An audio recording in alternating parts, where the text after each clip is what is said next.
সাইডে বসুন, পিছনের দিকে বসুন। ভাইয়া উত্তরটা কি দিয়েছিলেন জানেন? পিছনে বসার জন্য নওশাদ সিদ্দিকী আসেনি, পিছনে বসতে জানে না নওশাদ সিদ্দিকী। নওশাদ সিদ্দিকী যদি মনে করে আজকে পশ্চিমবঙ্গের সংখ্যালঘু অনেক মন্ত্রী এবং এমএলএকে পায়ের তলায় বসিয়ে রেখে দিতে পারে, কিন্তু শুধুমাত্র মানুষের অধিকারের কথা বলার জন্য আজকে এই সভায় সমামঞ্চে পর্যন্ত আসতে যাওয়ার জন্য প্রতিবন্ধকতা তৈরি হয়েছে। মানুষের অধিকারের কথা বলছেন নওশাদ সিদ্দিকী, যারা হচ্ছে শাসকের। নওশাদ সিদ্দিকী, আমি কালকে বলছিলাম যে একটা 31 বছরের ফুটফুটে যুবক সারা পশ্চিমবঙ্গের রাজ্য রাজনীতিকে হিলাকে রাখিয়া প্রতি মুহূর্তে যে মানুষটাকে ব্লক করার চেষ্টা করছে, সবসময় আমাদেরকে আটকে রাখার চেষ্টা করছে কোন রকম ভাবে যেন আমরা সমাধান করতে পারি। অক্লান্ত পরিশ্রম করে এই সভাকে কালকে রাত্রি 12টা পর্যন্ত এই সভা হচ্ছে নওশাদ সিদ্দিকী ছিলেন, কিন্তু আজকে আপনার বলছে ভাইজানকে দেখতে পাচ্ছেন না। আমি মনে করি ভাইজান আমাদের মনে আছে, ভাইজান আমাদের হৃদয়ে বাস করে। এখানে প্রতিটা মানুষ এক একটা নওশাদ সিদ্দিকী। কালকে বাংলার প্রান্তরে প্রান্তরে নওশাদ সিদ্দিকীর আদর্শ প্রচার করার জন্য, নওশাদ সিদ্দিকীর রাজনৈতিক দৃষ্টিভঙ্গি প্রচার করার জন্য আমরা ছড়িয়ে পড়বো বাংলায়। এই সভা থেকে আমরা শপথ দিতে চাই ভবিষ্যতে পশ্চিমবঙ্গের রাজনীতির যে দিশা দেখিয়েছেন নওশাদ সিদ্দিকী, তার প্রতিটা মানুষ আমরা আমাদের পাড়া স্তর থেকে শুরু করে বুথ স্তর থেকে শুরু করে অঞ্চল ব্লক স্তর, বিধানসভা স্তর এবং সর্বোপরি লোকসভা স্তর, জেলা স্তর পর্যন্ত পৌঁছে দেওয়ার দায়িত্ব আমাদের। যে মানুষরা চাইলেই রাজনীতির আঙিনায় না এসে শুধু পারিবারিক সম্মানকে যদি কাজে লাগিয়ে আমরা প্রকৃত অর্থে যেটা বলি তাকে বসে থাকা, সেই তাকে বসে থাকতেন, তাহলে কিন্তু আর করা হতো না। কিন্তু আজ যখন তিনি বলছেন সংখ্যালঘু ওবিসি সার্টিফিকেট কেন বাতিল হলো, গায়ে জ্বালা হচ্ছে সবাইকে। কারণ শাসক তো চাকরি দিতে চায় না, শাসক বসে রাখতে চায় ধর্ম করার পরে। আমি নিজে আজকে দাঁড়িয়ে এখান থেকে বলছি 200 মিটার দূরত্বে আমি বসে গেছি 500 দিন। কতদিন বললাম?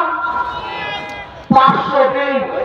তাই আপনারা আজকে শপথ নিয়ে যান প্রকৃত মানুষের অধিকার বজায় করতে, অধিকার আদায় করতে। যদি 500 দিন জেল কাটতে হয়, মায়ের দিন থাকবে। আপনারা আছেন তো আমাদের সঙ্গে, আছেন তো নওশাদ সিদ্দিকীর আদর্শের সঙ্গে। আমরা পর্যন্ত দায়িত্ব নিয়ে কথা বলতে পারবেন। আজকে সুকান্ত মজুমদারকে দেখুন, সুকান্ত মজুমদার বলছেন ভারী ভারী অস্ত্র রাখুন। আজ পর্যন্ত নওশাদ সিদ্দিকীর মুখ থেকে এরকম শব্দ পেয়েছেন? কে দায়িত্ব নিয়ে বলতে পারবেন? মিডিয়া বন্ধুদেরকে চ্যালেঞ্জ করে বলছি, একটা বক্তব্য যদি নওশাদ সিদ্দিকী শোনাতে পারেন, নওশাদ সিদ্দিকীর দায়িত্ব নিয়ে বলছেন পলিটিক্সের লোক। আজ আবেগের সঙ্গে কথাগুলো বলতে বাধ্য হচ্ছি, সেই মানুষটাকে পর্যন্ত আপনারা শত চেষ্টা করে যাচ্ছেন প্রতি মুহূর্তে ব্লক করে রাখা।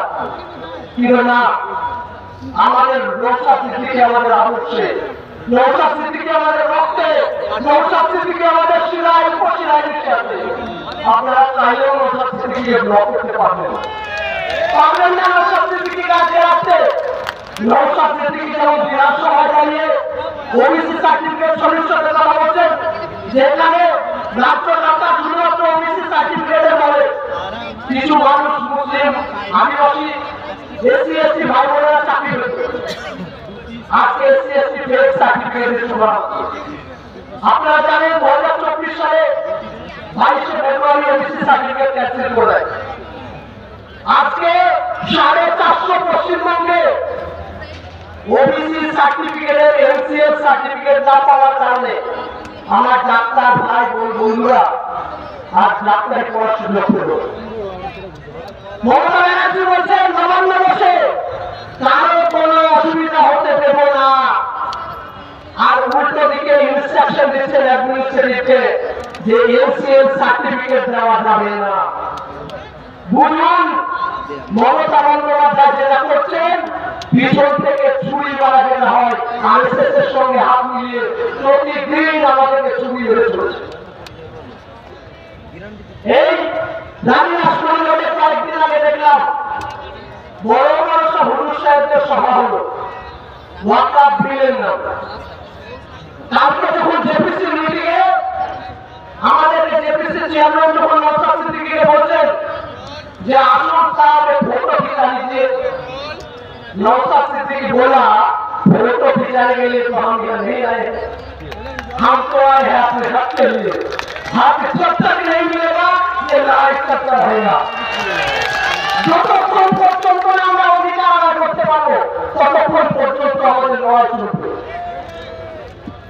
রানীরা শরীর দাঁড়িয়ে হুজুর সাহেবরা প্রোগ্রাম করলেন, অনেকে অনেক কিছু বড় পেয়ে গেলেন। শ্বশুর সাহেব বলছেন সব কটা বাংলা ওবিসি সার্টিফিকেট ওয়াকআপ ইস্যু করে মূলত বসিরহাটের টিকিটটা আমার ভঙ্গ করতে চাইছেন। সব দেখবেন ওই টাইপের কিছু। আমি তাদের নাম করে পর্যন্ত বলতে পারি যে এই ওবিসি সার্টিফিকেট এবং দুদিন যাবৎ বিধানসভাতে যে আলোচনা সভা ছিল ওয়াকআপ নিয়ে একটা শব্দ পর্যন্ত উচ্চারণ করেনি সেই মানুষ। কোথায় ছিল সিদ্দিকুল্লাহ চৌধুরী সাহেব? আপনাকে বলছি কোথায় ছিলেন আপনারা যখন ওয়াকআপ নিয়ে ডিসকাশন হচ্ছিল? শুভেন্দু অধিকারীরা বড় বড় গলা বাজাচ্ছিলেন কেন ওয়াকআপ রেজিস্ট্রেশন হলে ক্ষতি কোথায়? তখন একা দাঁড়িয়ে নওশাদ সিদ্দিকী বক্তব্য রেখে উপোস করলেন। আপনারা হাততালি পর্যন্ত দিতে পারলেন না। লজ্জা এটা আপনাদের জন্য, লজ্জা সিদ্দিকুল্লাহ চৌধুরী সাহেবের জন্য, লজ্জা হুমায়ুন সাহেবের জন্য, লজ্জা চৌধুরী সাহেবের জন্য। আমরা গর্ববোধ করি, আমরা গর্ববোধ করি নওশাদ সিদ্দিকীর জন্য যে প্রতিদিন দাঁড়িয়ে নির্জলার মানুষ থেকে শুরু করে যারা খেতে খাওয়া, যারা বঞ্চিত, যারা চাকরি পায়নি, যারা বিয়ে পায়নি, আদিবাসীদের জনগণ সম্পদের অধিকার, প্রতিটা সেক্টরের মানুষের অধিকার নিয়ে লড়াই করে যাচ্ছে। তাই আমরা বলি ওই ব্র্যান্ডেড মানুষটার সঙ্গে, ওই ব্র্যান্ডেড রক্তের সঙ্গে আমরা সারা জীবন আছি। আপনারা আছেন তো? ওই লড়াই যতদিন থাকবে, নওশাদ সিদ্দিকী যতদিন থাকবে, আমরা এই লড়াইয়ের ময়দানে আছি এবং লড়াইয়ের ময়দান যতক্ষণ পর্যন্ত অধিকার আদায় করতে পারবো এই লড়াই আমরা ছাড়ছি না। এই বার্তা দিয়ে নওশাদ সিদ্দিকী জিন্দাবাদ, আইএসএফ জিন্দাবাদ, ইনকিলাব জিন্দাবাদ।